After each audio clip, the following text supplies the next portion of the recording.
మనం ప్రభువైన యేసుక్రీస్తు నామములో మీకు వందనాలండి. దేవుడు మిమ్మల్ని దీవించును గాక. ఈ వాక్యం మొదటి నుంచి చివరి వరకు చూడండి. మీకు నచ్చినట్లయితే షేర్ చేయండి, లైక్ చేయండి, సబ్స్క్రైబ్ చేయండి. మీ ప్రార్థన విన్నపాలు కామెంట్ ద్వారా తెలియపరచండి. ప్రియమైన మిత్రులారా, ఈరోజు వాక్య అంశం ఏంటంటే యేసు ఎవరు.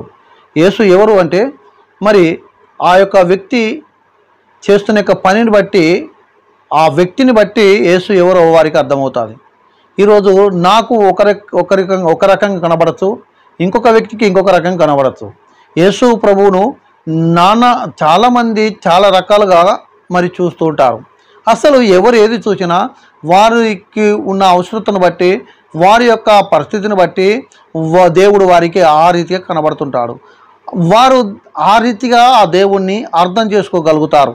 దేవుడు ఎవరు అన్న సంగతి మరి వాళ్ళ యొక్క పనిని బట్టి, వారు ఏ పనిలో ఉన్నారో, వారికి ఉన్న యొక్క అవగాహన, వారికి ఉన్న యొక్క ఆలోచన ఏ రీతిగా ఉంటుందో దాన్ని బట్టి వారు దేవుని అర్థం చేసుకుంటారు. ఇలాంటి వాడా అని అప్పుడు ఆ వ్యక్తి లోతుగా అర్థం చేసుకునే అవకాశాలు మనకు కనబడుతుంటుంది.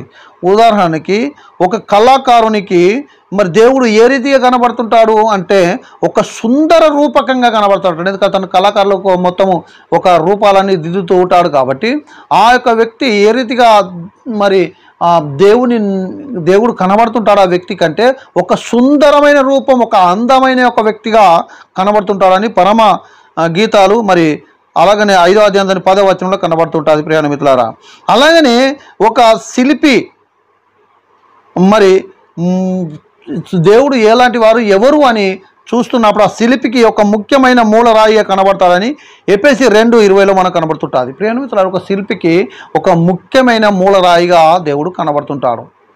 ఎందుకంటే ఆయనకు దాంట్లో అనుభవం ఉంది. ఆయన పని అది.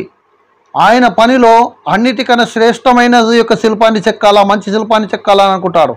కానీ అన్నిటికన్నా గొప్ప శిల్పం ఏది, గొప్ప శిల్పకారుడు ఎవరు అన్నట్లయితే ఆ దేవుడే అన్న సంగతి ఇక్కడ మరి వారికి కనబడుతుంటుంది. గొప్ప శిల్పకారుడిగా ఆ వ్యక్తికి కనబడుతుంటాడు.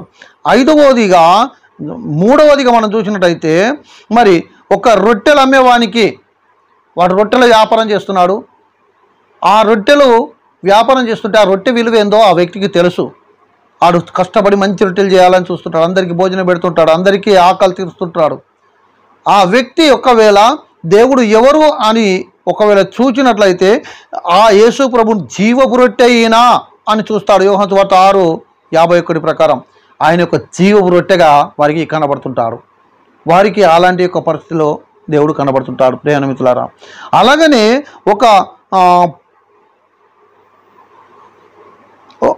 ఒక శరాబుకు దేవుడు ఏ రీతిగా కనబడుతుంటా అంటే మరుగై ఉన్న ధననిధిగా కనబడతాడని చెప్పేసి కొలస్సీ 2:3లో చూస్తున్నాం. ఆ శరాబు చూస్తున్న యొక్క వ్యక్తి ఏ రీతిగా కనబడుతుంది, ఒక మరుగైన యొక్క ధననిధి ఏ రీతిగా ధననిధి ఉంటుంది, అది ఎలా మరుగై ఉంటుంది, దాన్ని కనుగొనగలిగిన యొక్క ఇతనికి ఆయన ఒక మరుగైన యొక్క ధననిధి. దేవుడు ఎలాంటి వాడంటే ఆయన ఒక మరుగైన యొక్క ధననిధి. అది బయటికి వెళితే చాలా అదృష్టం, అభివృద్ధి, ఆశీర్వాదం. ఆ ధననిధి కొరకు ఎదురు చూస్తున్న యొక్క వ్యక్తి ఎవరైతే ఉన్నారో, విలువైన ధననిధి ఏదన్నా ఉన్నది అంటే ఆ సంపాదనలో ఆ దేవుడు దొరకడమే ఒక ధననిధి. ఆ దేవుని కలిగి ఉండడమే ధననిధి. ఆ దేవుడు ధననిధి కన్నా చాలా గొప్పవాడు. విలువైన ధననిధి ఎవరైనా ఉన్నారు అంటే ఆ దేవుడే అన్న సంగతి ఇక్కడ మనం అర్థం చేసుకోవాలి. ప్రియమైన మిత్రులారా, ఒక నిర్మాణికునికి ఏ రీతిగా దేవుడు కనబడుతున్నాడు, ఒక నమ్మకమైన పునాదిగా ఆ దేవుడు కనబడుతుంటాడు. 1 కొరింథీ 3:11లో మనం చూస్తున్నాం. నమ్మకమైన యొక్క మరి యొక్క పునాది ఎవరంటే ఆ క్రీస్తే. ఆ నమ్మకమైన యొక్క పునాదిగా వారికి కనబడుతుంటాడు. ఒక వైద్యుడికి మరి దేవుడు ఏ రీతిగా కనబడుతుంటాడు అని అన్నట్లయితే పరమ వైద్యుడిగా కనబడతాడు. యెషయా 53:5లో కనబడుతుంటుంది. ఒక పరమ వైద్యుడిగా చూస్తాడు ఆ వ్యక్తికి. ఈయన దేవుడు ఒక పరమ వైద్యుడు. ఆ వైద్యుడు ఎప్పుడు కూడా ఇతరులకు వైద్యం చేస్తూ ఏ రీతిగా ఒక కొత్త వైద్యం చేయాలా, ఆ రోగాన్ని నేను తొలగించాలా అని తాను ఎంతైతే చూస్తుంటాడో మరి ఒక గొప్ప పరమ వైద్యుడు ఆ దేవుడు అని ఒకవేళ ఆ వ్యక్తి ఆలోచన చేస్తాడు. ఎందుకంటే తన రూట్ అది. ఆ వైద్యం గురించి అతనికి తెలుసు, ఆ వైద్యానికి ఉన్న విలువ అతనికి తెలుసు. అందుకొరకే ఆ వైద్యకుడు ఒక దేవుణ్ణి పరమ వైద్యుడిగా, అన్నిటికీ స్వస్థపరిచే దేవుడిగా, ఒక స్వస్థపరిచేవాడిగా కనబడతాడు. దేవుడు అందరికీ స్వస్థపరిచేవాడిగా కనబడతాడా? కొంతమంది స్వస్థతలు లేవు అనే వాళ్ళు ఉన్నారు.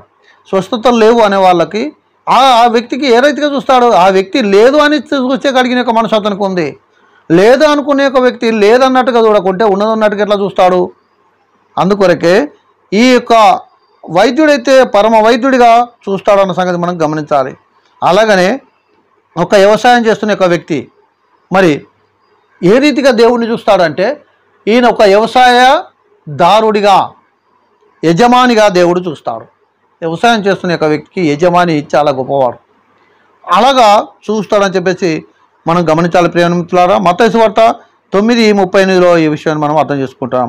అలాగనే ఒక పుష్ప పరిశీలకుడికి సారోను గులాబీ లేకుంటే లిల్లీ పుష్పంగా కనబడతాడని పరమగీతం మరి 2:1లో మనం చూస్తున్నాం.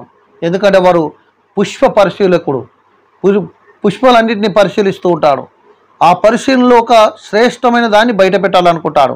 ఆ శ్రేష్టమైన దాన్ని బయట పెట్టాలనుకున్న వానికి దేవుడు ఎలాంటిగా వాడిగా కనబడతాడంటే, మరి ఇక్కడ సారోను గులాబీ లేకుంటే లిల్లీ పుష్పంగా కనబడుతుంటాడని చెప్పేసి మనం ఇక్కడ గమనించాలి. భూగర్భ శాస్త్రజ్ఞునికి దేవుడు ఏ రీతి కనబడతాడంటే యుగ యుగముల బండరాయిగా కనబడుతుంటాడని కొరింథీయులకు 1:10-4 మనం చూస్తున్నాం. ఒక న్యాయాధిపతికి దేవుడు ఏ రీతి కనబడతాడంటే ఒక నీతిమంతుడగు ధర్మశాస్త్ర ఉపదేశకుడిగా, ధర్మశాస్త్రవేత్తగా మనకు కనబడుతుంటాడు. మత్తయి సువార్త 5:17 ఈ మనిషి ఏ రీతిగా చూస్తున్నాడు? వాళ్ళు ఎలాంటి ఒక వ్యక్తి అలాంటిగా ఒక దేవుని గుర్తెరుగుతాడు. నానా రకములుగా మాట్లాడినప్పుడు కూడా దేవుడు ఒకడే. ఆ దేవుడు ఒకడే వారి యొక్క ఆలోచన బట్టి ఒక వ్యక్తిని ఆ రీతిగా మరి ఘనపరుస్తూ ఆ వ్యక్తిని ఘనంగా చూస్తుంటాడు. దేవుడు అనేవాడు మరి ఆ రీతిగా మన యొక్క పనిని బట్టి ఆ దేవుడు మనకు అగుపడుతుంటాడు. ఇటు మాటలు దేవుడు దీవించును గాక. ఆమేన్.